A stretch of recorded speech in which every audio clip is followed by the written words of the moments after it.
Now you guys know I love when you go out and buy cars, but please make sure you can actually afford them. Someone came to the dealership yesterday and literally just dropped off their car. She walked up to my manager's front desk and told him straight up, there's no way I can afford this anymore. She said that she's had the car for 2 years and that she's tired of trying to keep up with the payment every single month. She even went and said that life was more simple when she was taking public transportation. Now, maybe her finances just changed and it's hard to afford the car. Maybe she just bit off more than she could chew. But nevertheless, I don't want to see you guys in that same situation because you guys already know that's going to turn into a repo. Now, to be honest with you, she probably could have got away with having the car for a few extra months before they actually came and got her car. But I'm sure that once she dropped the car off, she probably called her finance company and just let her know that it's at our dealership. Let's go return my car. I've had this car for 10 days. And if you get a car with 10 days.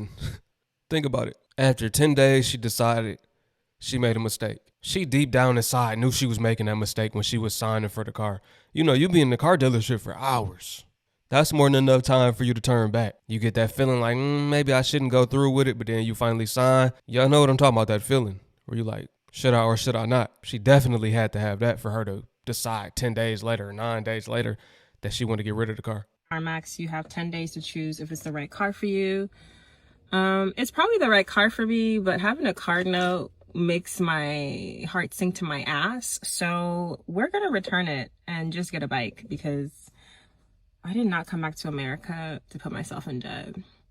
No, thank you. So let's go return my Subaru.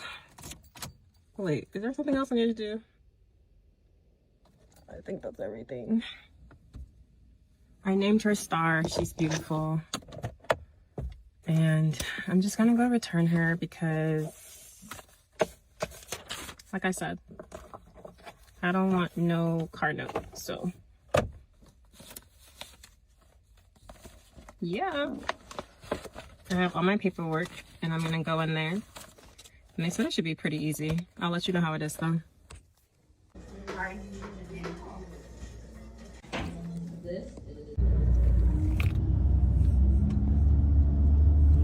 I had no idea CarMax gives you 10 days to decide if you want that vehicle or not. For them to put that in their clause, there had to be, maybe when the company first started, a lot of people coming in asking, can I return this car? Or at some point, this had to be a common thing for them to be like, yeah, we're going to go ahead and give them 10 days to make sure they made the right decision. 'Cause, you know, some people lose the car within the first month. Maybe this helps weed that out. People that jumped into a situation they couldn't even afford or didn't think twice about. All right, so we got people going from car note to the bus, from car note to a bike. Shout out to everybody trying to be debt free. Debt free is the flex, not the material item. We getting there, people. We waking up.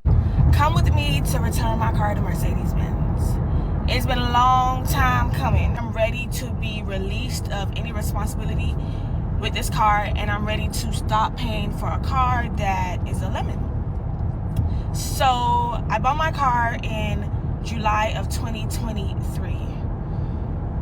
And 2 weeks after I got my car, the dashboard, the gauge cluster is what they call it, I got in the car and it would not turn on. So if it doesn't turn on, like, you don't know how fast you're going, you don't know which gear you're in, you really can't tell anything. Like, it's a main point of the car when you're driving. So I brought it to them numerous times. And to make a long story short, after that issue was another issue, then another issue, then another issue. So I called Mercedes. I was like, hey, y'all need to do a buyback. They reviewed my file and immediately they were like, oh, the decision could take anywhere up to 6 weeks. When I said, the lady called me back the next day and was like, okay, yeah, we agreed to buy it back. And I was like, damn, that was quick. Okay. That was the quickest part of the process. I want to say they agreed to buy it back in maybe May. It is October. Shit, it's November now. It's November now, and I'm finally at the point where they're going to take the car back.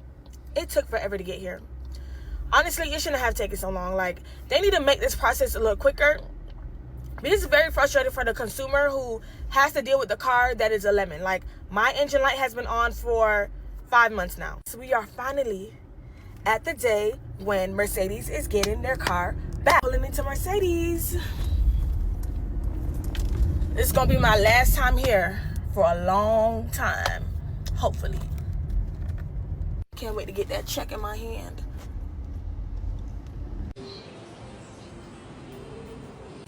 Will be sold at auction. not none of the seat where you drop.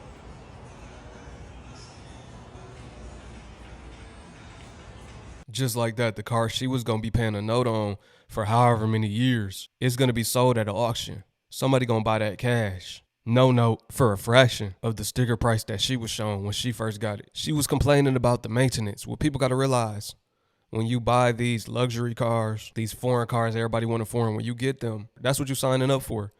You're signing up for a high maintenance bill, a recurring maintenance bill. You're going to have to keep paying. Things going to keep breaking, especially with Benz, BMW. Even when you get into the supercars, it's this trader with a supercar. He just got it. He ready to get rid of it. It's a $200,000 something car. But the maintenance on it, you know it's high. For just the littlest fix, it's always in the shop. He got all foreigns, all of them always in the shop. So I decided to let my Range Rover go. And it's really not a hard decision to make at all. Mind you, I got my truck when I was around 26, 27. So at this point, I'm thinking I made it, because a Range Rover was always my dream car. And I felt like whenever I obtained it, it means that I've made it, I'm successful, and I'm financially free, whatever. I had to put the age in there because I was 26 at the time. Now, from the time that I've gotten this truck to now, every time I turn around, I have to pay for repairs. And this is not your regular oil changes. This is not like, getting your tires rotated. This is like actual malfunctions with the truck. Extended warranties, you pay money for the extended warranties and they do not cover the actual things that are wrong with the truck. It's like literally whenever you pay for something to get fixed, something else miraculously happens. And every repair costs at minimum $2,000. Minimum. I don't think I've ever had to pay $500, maybe for tires or something like that. Anyways, nevertheless, now that I'm realizing the truth about money and all of those things, the only thing that represents money is actually having money. Literally. If you have something and you're putting more money into it, you're putting more into it than what it's giving you, then you got to reevaluate. But the only thing that you have connected to this object is emotional in some type of external validation. If you got to keep putting more into it, it's a liability. If you're going to get these things, make sure you have assets that are paying for your liabilities. If you're using your earned income to pay for these things, you're living life backwards. As Grant Cardone called it, FU money, right? He'll have an investment pay for his toys, right? That's the way you should do it too. Have your money go out, make you more money. That money that was made on top of what you invested pays for the things that you want. See, these people doing it backwards. Now they got there thinking, oh, I'm successful. No, you just dug yourself into a deeper hole. You just got more bills now. You don't have freedom. You're a debt slave. And I'm letting it go. I'm taking it as a loss. However, I do feel like, and I know that I will come back out on top. So I'm on this journey of becoming debt free. And the first step of that is cutting off anything that is not gaining me. And anything that is draining me, I'm taking it away. And so this will be interesting.